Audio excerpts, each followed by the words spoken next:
आप देख रहे हैं वर्ल्ड मीडिया टाइम्स। मैं हूँ श्रेया। बड़ी खबर आ रही है प्रयागराज उत्तर प्रदेश से, जहां कुंभ 2019 में 109 करोड़ रुपए के फर्जी भुगतान का मामला सामने आया है, जिसमें फर्जी बिल प्रस्तुत किए जाने पर शुक्रवार को नामी company Lallu ji and sons और उसके 11 साझेदारों के ऊपर एफआईआर दर्ज कराई गई है। Lallu ji and sons company Prayagraj की एक नामी टेंट सुविधा प्रदाता कंपनी है, जिस पर अपने साझेदारों के साथ मिलकर कूट रचित दस्तावेज अर्थात कोडेड डॉक्यूमेंट्स तैयार करने और फर्जी भुगतान का आधार बनाने के लिए मेला अधिकारियों के फर्जी हस्ताक्षर से प्रपत्र तैयार करने का आरोप है। इसके साथ ही कुंभ मेला प्राधिकरण ने Lallu ji and sons company को 5 साल तक के लिए ब्लैक लिस्ट में डाल दिया है। करोड़ों रुपए के फर्जी भुगतान के लिए बिल वाउचर लगाने के मामले में अपर कुंभ मेला अधिकारी दयानंद प्रसाद की ओर से दारागंज थाने में लल्लू जी एंड सन्स समेत अन्य साझेदारों के खिलाफ प्राथमिकी दर्ज कराई गई है। इसमें Messrs Lallu ji and sons के अलावा रमेश कुमार अग्रवाल, जगदीश कुमार अग्रवाल, विनोद कुमार अग्रवाल, सुनील कुमार अग्रवाल, विपुल कुमार अग्रवाल, मुकुल कुमार अग्रवाल, हिमांशु अग्रवाल, निखिल कुमार अग्रवाल, उपांशु कुमार अग्रवाल, दीपांशु कुमार अग्रवाल के खिलाफ धारा धोखाधड़ी कूट रचित दस्तावेज तैयार करने को लेकर धारा 419, 420, 409, 467, 468, 471, 120 के तहत केस दर्ज कराया गया है। अपर कुंभ मेला अधिकारी की तहरीर के मुताबिक कुंभ मेले में प्रयागराज मेला प्राधिकरण की ओर से देश के इतिहास में सबसे बड़े अस्थायी शहर का निर्माण कराया जाना था। इसके लिए टेंट, टीन, फर्नीचर की आपूर्ति के लिए लल्लू जी एंड सन्स को ठेकेदार के रूप में अधिकृत किया गया था। मेला प्राधिकरण के अफसरों ने बताया कि भुगतान के लिए स्टैंड कंपनी और उसके साझेदारों की ओर से 196.24 करोड़ रुपए बिल फरवरी 27, 2017 से 6 जुलाई 2019 के बीच प्रस्तुत किए गए। सत्यापन के दौरान इसमें से सिर्फ 86.38 करोड़ रुपए के बिल ही सही पाए गए। शेष 109 करोड़ 88 लाख के बिल तथ्य विहीन और गलत पाए गए। जनवरी फरवरी 2019 में अलग अलग तिथियों के इन बिलों को कुंभ मेला के बाद कूट रचित अभिलेखों अर्थात कोडेड डॉक्यूमेंट्स के आधार पर तैयार किया गया है। इसके साथ ही 20 जनवरी 2019 को बिना कार्य कराए एक पत्र के अनुरोध पत्र प्राधिकरण के कर्मचारी के फर्जी हस्ताक्षर से कार्यालय आदेश के रूप में तैयार किया गया है। गलत बिलों के समर्थन में टेंट प्रदाता कंपनी व उसके साझेदारों ने सेक्टर वाइज अपने प्रतिनिधियों की सूची भी बनाई है।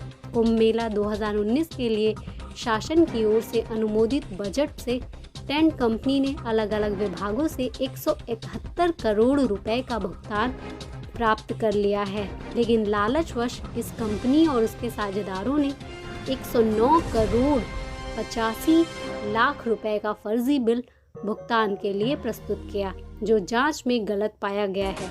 इसके लिए एजेंसी की ओर से झूठे साक्ष्य भी गढ़े गए। इस आधार पर इनको ब्लैक लिस्ट भी कर दिया गया है। दारागंज थाने में एक अपर मेला अधिकारी की तरफ से तहरीर आई सी दयानंद प्रसाद साहब की तरफ से, उस पर अभियोग पंचित किया गया था। उनके स्तर से उसमें अंकित है कि उन्होंने प्रारंभिक तौर पे जो जांच की उसने पाया कि 109.85 यानी 109 करोड़ 85 लाख रुपए की एक गलत डॉक्यूमेंट बना करके बिल प्रस्तुत करके पेमेंट का प्रयास किया गया था लल्लू जी एंड सन्स और उनके 10 पार्टनर्स द्वारा। उसी संबंध में अभियोग पंचित कराया गया है और उसमें संबंधित अभिलेखों की विवेचना के दौरान जांच पड़ताल की जाएगी और जो तथ्य पाया जाएगा उस हिसाब से कार्रवाई की जाएगी। वहीं अब इस पूरे मामले में लल्लू जी एंड सन्स ने सफाई देते हुए कहा है कि 86 करोड़ का बिल पेंडिंग है, जिसका मामला अभी हाई कोर्ट में लंबित है। सरकारी अधिकारी दबाव बनाने के लिए मुकदमा दर्ज करा रहे हैं और जो फर्जी बिल की बात की जा रही है वो आरोप भी गलत है। कंपनी ने कहा है कि सभी बिल की रिसीविंग कंपनी के पास सुरक्षित रखी है। कुंभ मेला 1956 से हमारी फर्म काम कर रही है और आज तक कोई शिकायत नहीं हुई।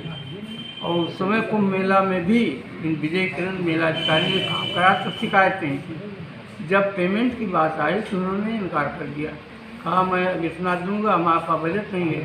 चमका इतना नहीं, कुछ और बढ़िए तो उनका नहीं, मैं 86 दूँगा आपको, 169 के लिए। तो अब 86 मान लिया, दिया नहीं था। बाद में जब हाई कोर्ट गए तो 86 का पेमेंट उन्होंने मई में कर दिया, 86 करोड़। अब शेष के लिए जब मैंने दबाव डाला, नहीं किया, मैं कोर्ट चला गया, हाई कोर्ट चला गया, तो उससे घबरा करके ये मुझे एक नोटिस दिए 26 अगस्त को कि आपने गलत काम किया, फर्जी किया, अपनाना। हमने जवाब दिया कि आपको उस समय तो कोई शिकायत नहीं थी। अब आप इस तरह कर रहे हैं, मामला क्योंकि सबजुडिस है, कोर्ट में गया हुआ है, आप जो कुछ शिकायत है कोर्ट में करिए। उसके बाद उन्होंने कल FIR कर दिया, और उसका जो कि एकदम टोटल फर्जी। अच्छा, एक चीज़ बताइए कि इसमें जो उन्होंने ये आरोप लगाया है कि जो आपने बिल के डॉक्यूमेंट लगाए हैं उसमें फर्जी वाला किया है, तो ये तो उनके पास होगा ना जो आपने डॉक्यूमेंट लगाए हैं। हमने डॉक्यूमेंट लगा, उन्होंने रिसीव किया, उनके पास सब हैं, उसकी कापी मेरे पास है रिसीव। तो वो ये भी तो मान रहे हैं कि जो अमाउंट आप बता रहे हैं कि उतना उन्होंने दिया है उसको उन्होंने जायज़ माना है, उसके अलावा के डॉक्यूमेंट पे उन्होंने आरोप लगाया कि ये फर्जी वाला तरीके से किया गया। उनका कहना गलत है, मैंने काम किया है, और उस समय काम करने के बाद जब बिल दिया तब तो तकलीफ नहीं थी।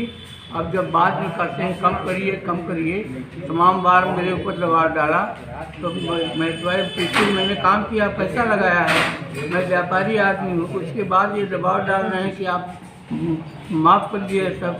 बताइए मैं कैसे कर सकता हूँ? मैं तो आपसे लड़ नहीं सकता, व्यापारी हूँ, मैं लड़ाई करना जानता नहीं। ये तो मेरे ऊपर गलत आरोप है इनका। जब मैं कोर्ट में गया पैसा मांगने के लिए, तब इन्होंने ये कार्रवाई शुरू की। 2 साल बाद, 2 साल तक नहीं बोले, कोई शिकायत नहीं थी 2 साल। अच्छा, ये जो FIR करवाई गई है उस पर अब आप लोग की तरफ से क्या फर्जी है? हम लोग उसके लिए रिक्वेस्ट करने के लिए जाएंगे, कोर्ट जाएंगे। नाम बता दीजिए अपना परिचय। देश दुनिया की खबरों के लिए world media times news channel को सब्सक्राइब करें।